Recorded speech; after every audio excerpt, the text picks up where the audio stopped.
Hello मेरे प्यारे बच्चों, स्वागत है आपका अपने YouTube चैनल में जिसका नाम है MHT CET एस्पिरेंट्स।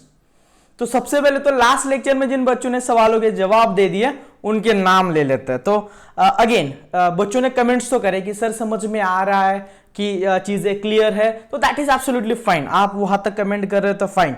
और भी आगे जाके जैसा कि कुछ बच्चों ने कमेंट करा, जैसे विकू रामू है, ही हैज कंसिस्टेंटली कमेंटिंग कि होमवर्क हो गया, कुछ सवालों के जवाब दे दिए, ठीक है। और एक बच्चे ने एक सवाल पूछा है, sir what is meaning of Lucas reagent. तो मैं ये सवाल पहले तो लिख देता हूं, नहीं तो फिर बाद में भूल जाऊंगा। तो इसने सवाल पूछा है लुकास रिएजेंट जो होता है ये क्या होता है। तो इस सवाल का जवाब दे देंगे। उसके बाद हाँ, वॉइस क्लियर नहीं थी, यस एब्सोल्युटली राइट। तो होपफुली इस लेक्चर में आप लोगों को वॉइस क्लियर आ जाए। तो देखते हैं किस तरीके से ये होता है। आदित्य क्षीरसागर ने जवाब दिए क्वेश्चन नंबर के साथ, तो रियली अप्रिशिएटेड। आप लोग एक बार उसके लिए कमेंट बॉक्स में जो भी आप इमोजी टाइप कर सको for clapping something like that, या टू इंस्पायर हिम। तो यस, बच्चे ने कमेंट बॉक्स में सारे सवालों के नंबर के साथ जवाब दे दिए। आदित्य क्षीरसागर, अंकित चौधरी दोनों ने सवालों के जवाब दे दिए। और एक विकू रामू ने कमेंट करा है कि सोडियम आयोडाइड के साथ फास्फोरिक एसिड इस्तेमाल कर सकते हैं। बिल्कुल कर सकते हैं, तो बिल्कुल सही है। हम लोग फास्फोरस प्लस आयोडीन भी लिख सकते हैं उस केस में। तो होपफुली और बाकी के लोगों के जैसे रुशांत कराड़ है, तो और भी कई सारे बच्चों के सवाल है। तो सारे कमेंट्स पढ़ना तो प्रैक्टिकली पॉसिबल नहीं है, तो सीधे स्टार्ट करते हैं अपने आज के लेक्चर को। तो आज की क्लास में जैसे कि आप देख सकते हो हम लोग फिजिकल प्रॉपर्टीज डिस्कस करने वाले। बिफोर वी डू दैट, उसके पहले लुकास रिएजेंट क्या होता है इसको थोड़ा विस्तार से समझते हैं। मैं एक स्लाइड ऐड कर देता हूं। ये बात बहुत अच्छी करी कि आपने ये सवाल पूछा, क्योंकि लुकास रिएजेंट जो है बेटा एग्जाम पॉइंट ऑफ व्यू बहुत ही जरूरी है। तो लुकास रिएजेंट को विस्तार से जानना, वैसे तो जेई में तो ये है, ठीक है ना, जेई में बहुत डिटेल में इसके ऊपर पूछा जाता है, but since you have asked question तो थोड़ा सा एक्सप्लेन कर देते हैं कि ये लुकास रिएजेंट होता क्या है। ठीक, तो लेट्स स्टार्ट कि what is meaning of this Lucas reagent. ठीक है, लुकास रिएजेंट, ये लुकास रिएजेंट होता है बेटा जिंक इन प्रेजेंस ऑफ, या concentrated HCl, concentrated HCl in presence of anhydrous ZnCl2। तो ये जो रिएजेंट है इसका काम क्या है ये बता देते हैं। तो what is the function of this reagent बोले तो to identify, used to identify degree of alcohol. क्या आप सब लोग डिग्री ऑफ अल्कोहल के बारे में जानते हो? बिल्कुल जानते होंगे। तो चलो थोड़ा सा और डिटेल में देखते हैं कि डिग्री ऑफ अल्कोहल पहचानने के लिए इसको कैसे इस्तेमाल करा जाता है। अगर मैं जनरल रिएक्शन ले लूं अल्कोहल प्लस, मैं यहां पे अब जस्ट लुकास रिएजेंट लिख देता हूं, आपको प्रोडक्ट मिल जाता है बेटा अल्कील हैलाइड। देखो यहां पे क्लोरीन लिखना, चलो क्लोरीन, क्योंकि since we are using HCl तो क्लोरीन लिख सकते हैं, कोई दिक्कत नहीं। तो हमको रिएक्शन को गौर से देखे तो from alcohol we are getting alkyl halide. क्या प्रोडक्ट मिल रहा है बेटा? Alkyl halide. इस रिएक्शन के इंटरमीडिएट के बारे में बात करें तो ये अल्कोहल टू अल्कील हैलाइड जाते टाइम ये बनाता है बेटा कार्बोकटायन। क्या बनाता है बेटा? कार्बोकटायन। तब जाके ये अल्कील हैलाइड में पहुंचता है। अब ये कार्बोकटायन अगर बना रहा है तो आप लोगों को स्टेबिलिटी ऑफ कार्बोकटायन जरूर पता रहेगा। 3 degree carbocation is more stable then 2 degree carbocation which is more stable then 1 degree. सगळ्या लेकरांना हे स्पष्ट माहिती असेल। आपण 1920 पासून 100 वेळा ऐकलं असेल की डिग्री ऑफ कार्बोकटायन कसं ओळखायचं। मी आता त्याच्या डिटेलमध्ये जाणार नाही की कार्बोकटायनच्या स्टॅबिलिटी डिसाईड करण्यासाठी +M+R हायपर कॉन्जुगेशन कशा पद्धतीने काम करतात, म्हणजे इलेक्ट्रॉन डोनेटिंग ग्रुप कशा पद्धतीने काम करतात, तर त्या डिटेलमध्ये आपण इथे जाणार नाही आहोत। पण महत्वाची गोष्ट तुम्हाला इथं नोटिस करायची, और वो क्या रहेगा अगर आप गौर से देखते हो, अल्कोहल इज वाटर सोल्यूबल। क्या रहेगा बेटा? Water soluble. और अगर आप अल्कील हैलाइड देखते हो तो ये रहेगा इनसोल्यूबल। ये इनसोल्यूबल होने की वजह से आपको ये नजर आता है प्रेसिपिटेट। तो रिएक्शन किसका फास्ट होगा? 3 डिग्री का। तो 3 डिग्री जल्दी से रिएक्ट हो जाता है तो हमको इमीडिएटली प्रेसिपिटेट मिल जाता है। तो मैं यहां पे वही लिस्ट लिख दूंगा। अगर हमारा अल्कोहल, इफ अल्कोहल अगर 1 डिग्री अल्कोहल है तो इमीडिएट प्रेसिपिटेट मिल जाता है। क्या आपको यहाँ पे अगर नहीं दिख रहा है तो मैं थोड़ा सा साइड में हट जाता हूं और आप लोगों को यहाँ पे क्लियरली दिखेगा। अगर 1 डिग्री अल्कोहल है तो वी गेट इमीडिएट प्रेसिपिटेट। अगर ये अच्छी चीज, मैं उल्टा लिख दिया ना, अगर ये लाइव क्लास होती तो आप तुरंत कमेंट करके बता देते हैं, नहीं तो ये ऐसे गलत का गलत हो जाता। 3 डिग्री अल्कोहल अगर है इमीडिएट प्रेसिपिटेट मिल जाता है, क्योंकि 3 डिग्री का कार्बोकेटाइन ज्यादा स्टेबल है और रिएक्शन फास्ट होता है। अगर ये 2 डिग्री अल्कोहल है तो what do we get? We get precipitate after some time, या इट टेक्स फ्यू मिनट्स,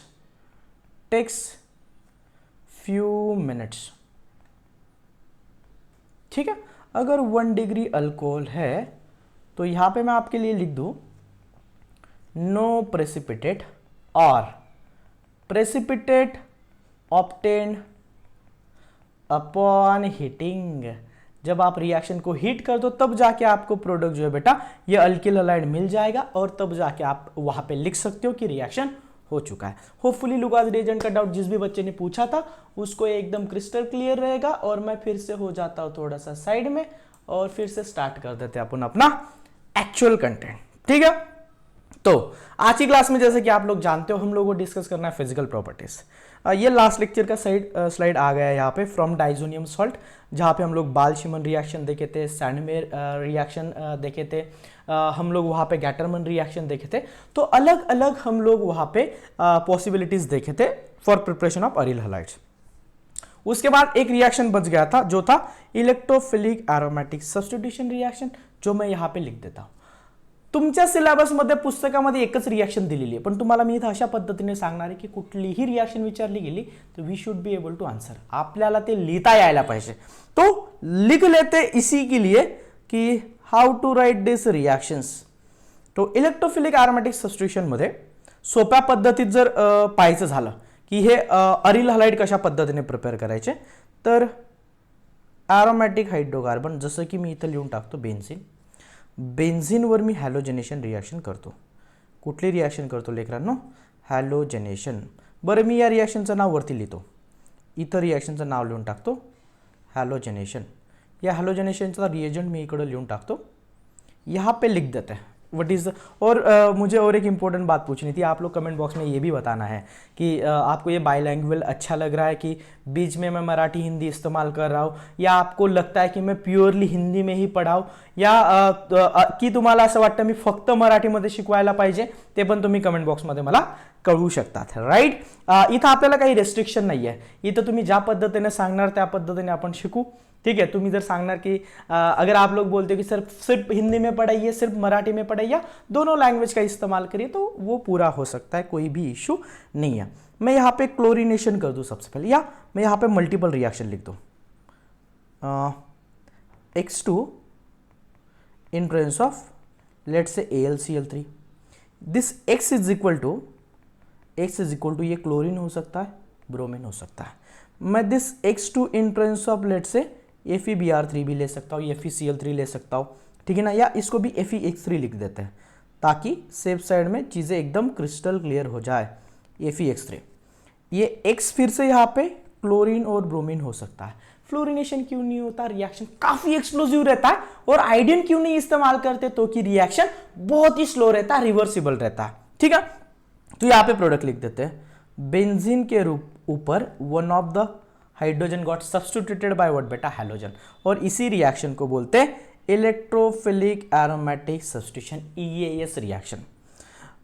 इस रिएक्शन के बारे में और भी थोड़ा विस्तार से अगर जानना है तो हम लोग इसी चैप्टर में रिएक्शंस ऑफ हैलोअरीन पढ़ेंगे। सुनना, गौर से सुनना, ये रिएक्शन डिटेल में रिएक्शंस ऑफ हैलोअरीन बोले तो बेंजीन रिंग के ऊपर ये X जो है ना, this X is equal to fluorine, chlorine, bromine, iodine, ये ग्रुप अगर जोड़ दिए जाए तो इसके ऊपर जब इलेक्ट्रोफाइल ऐड करेंगे, क्या ऐड करेंगे? अब इसके ऊपर इलेक्ट्रोफाइल ऐड करेंगे, कोई दूसरे रिएजेंट ऐड करेंगे, तो रिएक्शन कैसे होते हैं? तो वहां पे ये सिमिलर रिएक्शन देखो, अभी तो प्रिपेअर करें आपण, इथं बनवलं तर बनवलेल्या मॉलिक्यूल पासून परत कुठल्या मेथडने बनवलं आपण?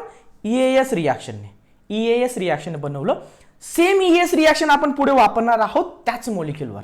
सो बहुत ही विस्तार से ये इलेक्ट्रोफिलिक, यहाँ पे तो बस एक एग्जांपल बताया, आगे आपको इसी चैप्टर में ईएस एक पूरा स्पेशल लेक्चर होगा इलेक्ट्रोफिलिक एरोमेटिक सब्स्टिट्यूशन के ऊपर। ऐसा क्यों? क्योंकि ये इलेक्ट्रोफिलिक एरोमेटिक सब्स्टिट्यूशन आपका 11th का हाइड्रोकार्बन चैप्टर में भी आ जाता है, इस चैप्टर के हेलोरिन में आ जाता है, नेक्स्ट चैप्टर का फिनॉल में आ जाता है, नेक्स्ट चैप्टर का एरोमेटिक ईथर में आ जाता है, उसके बाद का चैप्टर अल्डिहाइड में आ जाता है, कीटोन में आ जाता है, कार्बोक्सिलिक एसिड में आ जाता है, अमाइन में आ जाता है। तो यू कैन अंडरस्टैंड ऑलमोस्ट 8 अलग अलग कंसेप्ट में सेम रिएक्शन आ जाएगा। तो एक ही बारी में ऐसा पढ़ाएंगे, एक पूरा लेक्चर लेंगे जहां पे चीजें एकदम क्रिस्टल क्लियर हो जाएगी। तो जो आज का हमारा टॉपिक है उसको करते सीधे से स्टार्ट। Physical properties. ये फिजिकल प्रॉपर्टीज जो होते हैं ना बेटा, फिजिकल प्रॉपर्टीज बोले तो मेल्टिंग पॉइंट, बॉइलिंग पॉइंट, क्या क्या होते हैं बेटा फिजिकल प्रॉपर्टीज में हम लोग? For example melting point, boiling point, density, volume, ठीक है ना, विस्कोसिटी, सोल्यूबिलिटी एटसेट्रा, ये सारे क्या है बेटा फिजिकल प्रॉपर्टीज है। और इन फिजिकल प्रॉपर्टीज को मेनली अफेक्ट करता है बेटा इंटरमोलिकुलर फोर्स। अभी इंटरमोलिकुलर फोर्स को बहुत बढ़िया से समझना। यहां पे there is bond between carbon and fluorine, carbon and chlorine, carbon and bromine and carbon and iodine. तो हैलोजन्स के बीच में हम लोगों ने यहाँ पे बॉन्ड देखा है।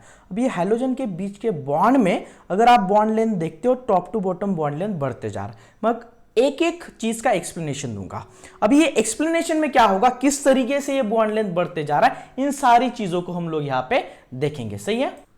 तो अगर यहाँ पे साइज की बात करी जाए, जैसे कि halogen in a group, what happens to size from top to bottom size generally what happens बेटा, size increases from fluorine to iodine, size बढ़ता जाएगा। तो मैं यहाँ पे कुछ इस तरीके से एग्जांपल लिख लेता हूँ। Let's say this is size of fluorine, ठीक है, this is size of chlorine, this is size of bromine. तो कुछ इस तरीके से। तो आप समझो आयोडीन और भी इससे बड़ा रहेगा। कार्बन का साइज इज फिक्स्ड, जैसे मैं यहाँ पे लिख दूँ कार्बन का साइज ये इतना फिक्स्ड है, जस्ट अज्यूम, ठीक है। तो मैं क्या कर दूँ, इसी को मैं रिपीट कर दूँ ताकि चीज़ें जो हैं वो एकदम बेहतरीन तरीके से निकल के आ जाए, ठीक है। तो ये तो नहीं हो पा रहा है, मैं फिर से एक बार ट्राई कर लेता हूँ। तो यहाँ पे this is carbon, this is carbon और थोड़ा बड़ा दिस इज कार्बन। तो कार्बन का साइज तो एकदम फिक्स्ड है बेटा, ठीक है ना, कार्बन का साइज तो एकदम फिक्स्ड है। अगर मैं बॉन्ड लेंथ अगर देखूँ या ओवरलैपिंग अगर देख लूँ, एक्चुअली ओवरलैपिंग के लिए मुझे क्या करना चाहिए, मुझे ओवरलैपिंग के लिए इसको कुछ इस तरीके से मैं रख देता हूँ, ठीक है। मैं ओवरलैपिंग के लिए इसको कुछ इस तरीके से रख देता हूँ, मैं ओवरलैपिंग के लिए इसको कुछ इस तरीके से रख देता हूँ, ये भी आ गया बीच में, ठीक है। ओवरलैपिंग के लिए कुछ इस तरीके से रख देता हूँ। अब इस पिक्चर को थोड़ा सा जूम करके मैं आपको दिखाना चाहूँगा, होपफुली सब लोगों को दिख रहा होगा। अगर मैं यहाँ पे बॉन्ड लेंथ दिखाने की कोशिश करूँ, so this is the bond length, this is the bond length let's say between what carbon and fluorine. मैं यहाँ पे कुछ इस तरीके से लिख लेता हूँ, this is the bond length between carbon and chlorine, this is the bond length between carbon and bromine. तो आप देखो एटम में कार्बन का साइज तो फिक्स्ड है बट हाइड्रोजन का साइज चेंज होते जा रहा है। तो इसी की वजह से क्या हो रहा है बेटा, ये साइज में आपको ऐसा चेंज देखने को मिल रहा है। होपफुली चीजें क्लियर है। तो इसीलिए आप देख लो यहाँ पे bond length, I hope bond length जो मैं एक्सप्लेन करना चाह रहा था सब लोगों को एकदम बढ़िया से क्लियर है। क्लियर है तो मुझे कमेंट बॉक्स में बताना है। दूसरा बॉन्ड एंथैल्पी। बॉन्ड एंथैल्पी कैसे पहचानते बेटा, you see bond enthalpy, bond enthalpy इसको मैं बॉन्ड एनर्जी भी बोल दूं, क्या बोल दूं, बॉन्ड एनर्जी। और ये बॉन्ड एंथैल्पी और बॉन्ड एनर्जी जो होता है it is inversely proportional to bond length, inversely proportional to bond length. और मैं यहां पे आपके बीच में नहीं आना चाहता, इसको ऐसे लिख देता है, it is inversely proportional to bond length. तो बॉन्ड लेंथ आपको दिख रहा है, बॉन्ड लेंथ जर वाढत जाते तर बॉन्ड एनर्जी कमी होत जाते। बॉन्ड एनर्जीचा अर्थच काय, त्या बॉन्डला तोडायला किती एनर्जी लागणार, उस बॉन्ड को बनाते टाइम कितना एनर्जी लिबरेट हुआ, उस बॉन्ड को तोड़ने के लिए कितना एनर्जी चाहिए होगा, ये हम लोग बॉन्ड एनर्जी के साथ समझ सकते हैं। और लास्ट का है डाइपोल मोमेंट, ये मैं आपको बता देता हूं। डाइपोल मोमेंट होता क्या है, जब मैं बॉन्ड लिख दूं बिटवीन कार्बन एंड क्लोरीन, किसके बीच में बॉन्ड लिख दिया जाए, क्योंकि in all the cases there is bond between carbon and halogen. किसके बीच में? कार्बन एंड हैलोजन के बीच में। कार्बन क्या है बेटा? पार्शियली इलेक्ट्रोपॉजिटिव और हैलोजन है पार्शियली इलेक्ट्रोनेगेटिव। तो इसी की वजह से इलेक्ट्रॉन डेंसिटी जो है इस बॉन्ड के बीच में, इस बॉन्ड के बीच में जो इलेक्ट्रॉन डेंसिटी है वो किसकी तरफ शिफ्ट होना चाहेगा? वो शिफ्ट होना चाहेगा क्लोरीन की तरफ। ऐसा क्यों? क्लोरीन, इलेक्ट्रोनेगेटिविटी का मतलब ही क्या है? Between carbon and chlorine, between carbon and halogen, chlorine ही क्यों बोल रहा हूं मैं, जनरल हैलोजन बोल सकते हैं। Between carbon and halogen, halogen is more electronegative. और इलेक्ट्रोनेगेटिविटी का मतलब ही रहता है it is an ability to attract shared pair of electron towards itself. खुद की तरफ इलेक्ट्रॉन को खींचने का जो टेंडेंसी रहता है उसी को अपन क्या बोल देते हैं? इलेक्ट्रोनेगेटिविटी। तो between carbon and halogen, the halogen is more electronegative. तो इलेक्ट्रॉन्स को अपनी तरफ खींचने का काम कौन करता है? हैलोजन करता है। इसीलिए इस बॉन्ड में एक डाइपोल बन जाता है, चार्ज सेपरेशन बन जाता है, और जो चार्ज सेपरेशन बनता है उसी को बोलते हैं डाइपोल मोमेंट। और ये डाइपोल मोमेंट मेजर करने का यूनिट रहता है डी बाय। इसको कैपिटल डी से भी रिप्रेजेंट करा जा सकता है। अब देखो, जैसे कि यहां पे डाइपोल मोमेंट का यूनिट आपको थोड़ा सा डिफरेंट लगेगा कि कभी पे 1.84 है, कहीं पे 1.86 है, 1.83 है। तो आप इन वैल्यूज पे डायरेक्टली मत जाइए, आपको सिर्फ इतना देखना है ये डाइपोल मोमेंट जो डी है यहां पे इसको म्यू सिंबल से भी रिप्रेजेंट करा जाता है। दिस इज इक्वल टू 0 और this is not equal to 0, बस इतना देखना है। और ये कैसे पहचानते हैं? अगर बॉन्ड जो है दोनों सेम एलिमेंट के बीच में तो म्यू 0 बन जाएगा, दो डिफरेंट एलिमेंट के बीच में तो उनका इलेक्ट्रोनेगेटिविटी डिफरेंट रहेगा, तो mu will always be not equal to 0। ये जनरली अपन देख सकते हैं। होपफुली आपको ये इंटरमोलिकुलर फोर्सेस, अच्छा ये डाइपोल मोमेंट जो ना आगे आप सोल्यूबिलिटी में और फिर से एक बार देखोगे इस डाइपोल मोमेंट को, राइट। चलो अगला बेटा बॉइलिंग पॉइंट। तो बॉइलिंग पॉइंट डिसाइड करने के लिए कौन कौन से फैक्टर होते हैं, मैं यहाँ पे कुछ चार्ट्स ऑलरेडी ऐड कर दिया हूं। इन चार्ट्स को थोड़ा सा अरेंज भी करते जाएंगे। मैं यहाँ पे लिखते टाइम कुछ रह गया क्या? ना, मैं हो जाता हूं इस साइड में और आपको ये बॉइलिंग पॉइंट बहुत जबरदस्त तरीके से करता हूं एक्सप्लेन। देखो, मान लो अगर कार्बन स्केलेटन, मैं बारी बारी से एक एक पॉइंट लिखते जाऊंगा बॉइलिंग पॉइंट के लिए। तो point number 1, for same carbon skeleton, for same carbon skeleton, और मेरे प्यारे बच्चों में इसके साथ पीवाईक्यूज भी कराने वाला हूं, फॉर सेम कार्बन स्केलेटन। आज का लेक्चर शायद थोड़ा छोटा हो क्योंकि सिर्फ फिजिकल प्रॉपर्टीज के ऊपर हम लोग फोकस करने वाले हैं। तो ये हैंडराइटिंग बहुत ही ज़्यादा खराब आ गया क्या?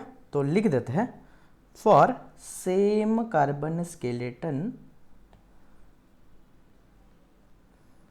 क्या हो जाता है?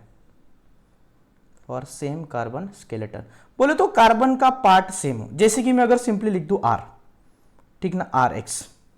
तो इस x को अगर मैं चेंज करते गया तो होता क्या है? Boiling point is equal to, boiling point is equal to alkyl iodide is greater than alkyl bromide which is greater than alkyl chloride which is greater than alkyl fluoride. या आप बोल सकते हो डायरेक्टली प्रोपोर्शनल टू मास बोल सकते हो, क्योंकि carbon skeleton same है, कार्बन का पार्ट सेम है। एग्जाम्पल के तौर पे देख लो, लिखने की जरूरत ही नहीं है। यहाँ पे अपने पास एक रेडीमेड एग्जाम्पल अवेलेबल है जो कि मैंने यहाँ पे लिख दिया। आर के जगह पे आप सिर्फ CH3 को लिख दो, दैट इज ऑल। आर की जगह पे सिर्फ क्या लिख देना है? CH3 लिख देना है और हो गया आपका पार्ट। मैं और दूसरा एग्जाम्पल इसमें अपने एंड से बना के बता देता हूँ। एग्जाम्पल नंबर 1 बन गया, एग्जाम्पल नंबर मैं 2 लिख देता हूँ अपने तरीके से। मैं मिथाइल के बदले इथाइल लिख दो, प्रोपाइल लिख दो, ब्यूटाइल लिख दो, पेंटाइल, कुछ भी। तो मैं प्रोपाइल लिख देता हूँ। लेट्स से मैं प्रोपाइल बोले तो CH3 CH2, मैं इसको थोड़ा सा शॉर्ट में लिखने की कोशिश करता हूँ, ठीक है ना। तो propyl iodide, propyl iodide is greater then propyl bromide which is greater then propyl chloride which is greater then propyl fluoride. Hopefully एकदम बढ़िया से। क्या मैं आपको इसके ऊपर का क्वेश्चन अभी की अभी दिखा दूं? थोड़ा सा सब्र करिए, हम लोग सारे पॉइंट्स को देखते और फिर बारी बारी से देखते जाते हैं। Note number 2, note number 2, for same halogen, for same halogen क्या लिख देंगे? Boiling point, boiling point directly proportional to molecular mass, molecular weight बोल दो। कैसे? या नंबर ऑफ कार्बन बोल दो। Directly proportional to number of carbons या कार्बन स्केलेटन बोल सकते हो। मैं यहाँ पे ब्रैकेट को कर देता हूँ कंप्लीट। एग्जाम्पल के तौर पे आप देख लो ना भाई, यहाँ पे बस हैलोजन लिख दिया है मैंने एक, यहाँ पे बस हैलोजन लिख दिया है। और हैलोजन के साथ अगर आप देखते हो बहुत गौर से, ये चार्ट आपको दिखाने के लिए मैं थोड़ा सा साइड में हट जाता हूँ, ठीक है ना। वॉइस क्लियर के लिए मैं पूरा फैन वैन पूरा ऑफ करके बैठा हूँ, पूरा पसीना पसीना हो गया हूँ, ठीक है। बट आप लोगों ने बढ़िया से शांति से देखना है, कोई भी पॉइंट को मिस नहीं करना है। तो क्या आप ये पॉइंट देख रहे हो कि बॉइलिंग पॉइंट किस बेसिस पे देखेंगे, आप गौर से देखना। यहां पे हैलोजन से में chlorine chlorine chlorine chlorine, number of carbon 1 2 3 4, आप ऐसे बोलो methyl ethyl propyl butyl, number of carbon बढ़ते जा रहा है। तो फॉर सेम हैलोजन इसके ऊपर डायरेक्टली सवाल पूछे गए मेरे प्यारे बच्चों, डायरेक्टली सवाल पूछे गए, तो बढ़ते अगले सवाल या अगले पॉइंट की तरफ। मैं और एक चार्ट इसके बेसिस पे ऐड कर देना चाहता हूं with example. Note number 3, I hope दोनों पॉइंट एकदम क्रिस्टल क्लियर रहेंगे आप लोगों को। थर्ड नंबर का पॉइंट लिख देता हूं। यहां पे देखो आप नंबर ऑफ कार्बन सेम है, या सबका मोलिकुलर फॉर्मूला लिख लेता है। सबका मोलिकुलर फॉर्मूला क्या है? For same molecular formula same functional group, compound same है, फंक्शनल ग्रुप सेम है, ब्रांचिंग बदलते जा रहा है। मैं अगर इनका मोलिकुलर फॉर्मूला लिख लूँ, सब कंपाउंड्स में कार्बन 4 है, तो यहाँ पे C4, हाइड्रोजन काउंट कर लो 3 2 5 6 7 8 9 H9 और Br, ठीक है ना। सेम कंपाउंड के लिए boiling point is directly boiling point is inversely proportional to branching. जितना ब्रांचिंग बढ़ते जाएगा, ब्रांचिंग का मतलब पहला है स्ट्रेट चेन। मैं इस एग्जांपल को भी यहाँ पे शिफ्ट कर देना चाहता हूँ। देखो पहला है स्ट्रेट चेन, स्ट्रेट चेन में 4 कार्बन है, बॉइलिंग पॉइंट कितना है बेटा 375। स्ट्रेट चेन में 3 कार्बन स्ट्रेट चेन में 4 ही कार्बन है, बट ये ब्रांचिंग में आ गया हैलोजन। अभी स्ट्रेट चेन में आपको 3 कार्बन दिख रहे, एक आ गया ब्रांचिंग में, हैलोजन भी। माने ब्रांचिंग अगर बढ़ते जाते तो बॉइलिंग पॉइंट घटते जाता, because it is inversely proportional. तो अगर हैलोजन सेम है, कंपाउंड सेम है, बट उसका ब्रांचिंग चेंज होते जा रहा है, तो वहां पे boiling point will be inversely proportional to what to say बेटा ब्रांचिंग। होपफुली चीजें क्लियर है। अगले पॉइंट की तरफ बढ़ते हैं, ठीक है। अगला है बेटा आपका सोल्यूबिलिटी, ठीक है। सोल्यूबिलिटी ये बाजू में बॉइलिंग पॉइंट लिख दिया, वो जस्ट एक अनदर एग्जांपल है, शायद उसको एक नेक्स्ट पेज पे अपन ऐड कर दें। बट सोल्यूबिलिटी को समझने के लिए हमको फिर से जाना पड़ेगा nature of carbon and halogen bond. आपको ये कार्बन एंड हैलोजन बॉन्ड को देखना है और एक छोटा सा स्टोरी बताते हैं। होपफुली सब लोग स्टोरी के लिए थोड़ा सा रेडी होंगे। तो स्टोरी कुछ इस तरीके से बेटा, हमारा दोस्ती जनरली किसके साथ होता है? हमारी जिसके साथ बनती है उसी के साथ दोस्ती होती है, जिनके साथ हमारे विचार मैच होते हैं उन्हीं के साथ होती है। तो यहाँ पे एक छोटा सा रूल आ जाता है, और रूल का नाम है बेटा लाइक डिसॉल्व्स लाइक। तो ये कंपाउंड के लिए आप बोल सकते हो, ये ऐसा अमेजिंग रूल है, आपको हर चैप्टर में जब भी सोल्यूबिलिटी का सवाल आता है वहां पे आपको ये काम में आ जाएगा। मैं जब हैलोजन्स को लिख लूं या अल्किल हैलाइड को लिख लूं, लेट से RX, यहाँ पे भाई हैलोजन के ऊपर पार्शियल नेगेटिव, कार्बन के ऊपर था पार्शियल पॉजिटिव, तो ये मोलिक्यूल यहाँ पे डाइपोल बन गया। तो इस मोलिक्यूल को बोलते हैं बेटा पोलर। पोलर कब बोलते हैं? If mu is not equal to 0। हम लोग नॉन पोलर कब बोलेंगे किसी मोलिक्यूल को? किसी मोलिक्यूल को नॉन पोलर में यहाँ पे साइड में लिख देता हूँ। When do we say some compound is non polar? जब म्यू इज इक्वल टू 0।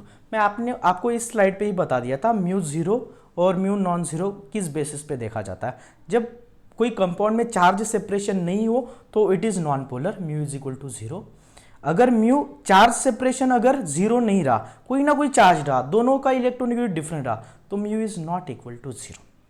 और ये mu is not equal to 0 तो उसके वैल्यू कुछ भी आ सकते हैं, values we are not very much bothered. Hopefully चीजें क्लियर है।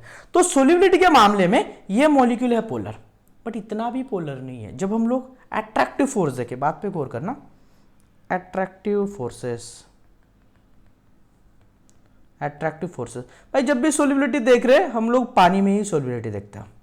तो उसको कंपेयर करने के लिए मैं एक एक पॉइंट लिख देता हूं। बिटवीन वाटर एंड वाटर, ठीक है ना, attractive force between water and water is greater, ठीक है ना, then attractive force between water and alkyl halide.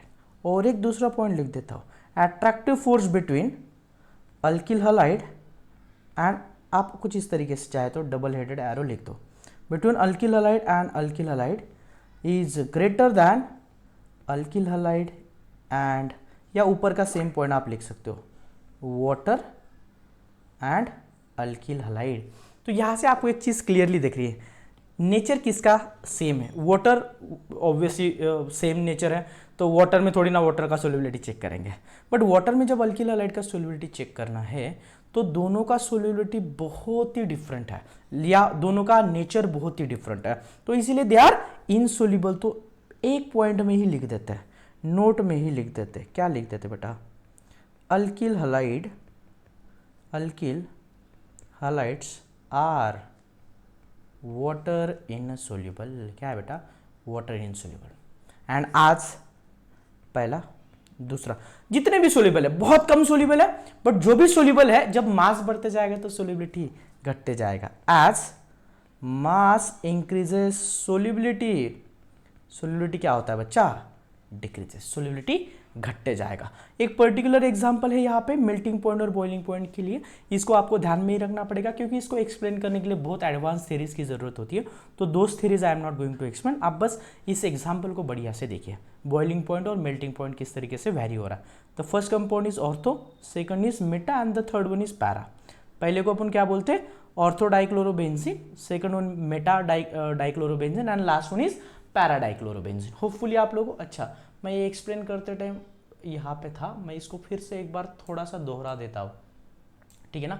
Attractive forces की जब बात करें, वाटर और वाटर के बीच का अट्रैक्टिव फोर्स कंपेयर करें between water and alkyl halide के बीच का, तो ये ज़्यादा है। अल्किल हलाइड और अल्किल हलाइड के बीच का अट्रैक्टिव फोर्स कंपेयर करें तो ये ज़्यादा है एज कम्पेयर टू वाटर और अल्किल हलाइड का, तो इसलिए अल्किल हलाइड जो है पानी में कम सोल्यूबल है, और जैसे मास बढ़ता जाएगा, माने methyl chloride, ethyl chloride, propyl chloride, या मान लो आप नंबर ऑफ कार्बन बढ़ते जा रहे हैं तो सोल्यूबिलिटी जो है बेटा घटते जाएगा। होपफुली चीज़ें क्लियर है। तो अब आते हैं बेटा क्वेश्चंस के ऊपर। तो ये रहा सवाल आपकी स्क्रीन के सामने, और सवालों के जवाब आप लोगों ने ज़रूर देना है। ये सवाल कौन से नंबर का मेरे को एक बार देख लेने दो। ओके, तो क्वेश्चन नंबर 1 लिखना है, वीडियो को करना है पॉज, खुद ने आंसर देना है। आज की क्लास में ही पढ़ा यार, क्या पढ़ा, which among the following compound has highest boiling point, और सवाल है 2023 17 अगस्त शिफ्ट 1 का। क्या सवाल पूछा गया, हाईएस्ट बॉइलिंग पॉइंट, भाई सीधा सीधा दिख रहा है हमको, यहाँ पे हैलोजन दिख रहा है।